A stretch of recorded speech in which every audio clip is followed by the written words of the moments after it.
శ్రీమతే రామానుజాయ నమః. భద్రాచలంలో వైకుంఠ ఏకాదశి మహోత్సవాలు ఘనంగా నిర్వహించడం జరుగుతున్నది. అందులో భాగంగా పగల్పత్తుత్సవాలలో రామచంద్రమూర్తికి దశావతార అలంకరణల క్రమంలో ఈనాడు 7వ రోజు స్వామివారికి శ్రీరామ రూపంలో అంటే ఆయన నిజ రూపంలో దర్శనాన్ని అనుగ్రహం చేస్తూ ఉన్నారు స్వామివారు. మనకి రామావతారం భగవానుడు ధరించినటువంటి అవతార కోటిలో మానవాళికి అత్యంత సన్నిహితమైనటువంటి అవతారంగా కొనియాడబడుతున్నది.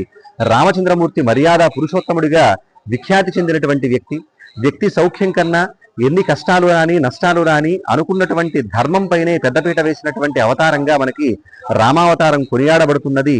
అలా మనకి కొనియాడబడేటువంటి రామచంద్రమూర్తిని ఆరాధించటం వల్ల విశేషమైనటువంటి ఫలితాలను పొందవచ్చు అని మనకి పురాణాలు తెలియజేస్తున్నాయి.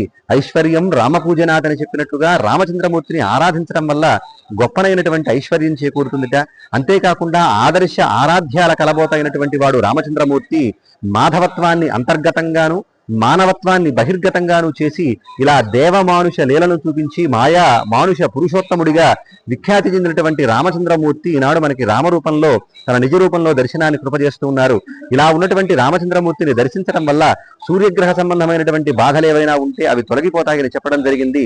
మనకి రామచంద్రమూర్తి యొక్క నామం తారకంగా, ఆయన యొక్క మంగళ రూపం ఉపాస్యంగా, ఆయన ఘన చరిత్ర మనకి పారాయణగా కొనసాగుతుందయ్యా అంటే ఈ మూడిటి యొక్క కలబోతే మనకి రామచంద్రమూర్తి ఆయన వ్యక్తిత్వం గురించి చెబుతారు.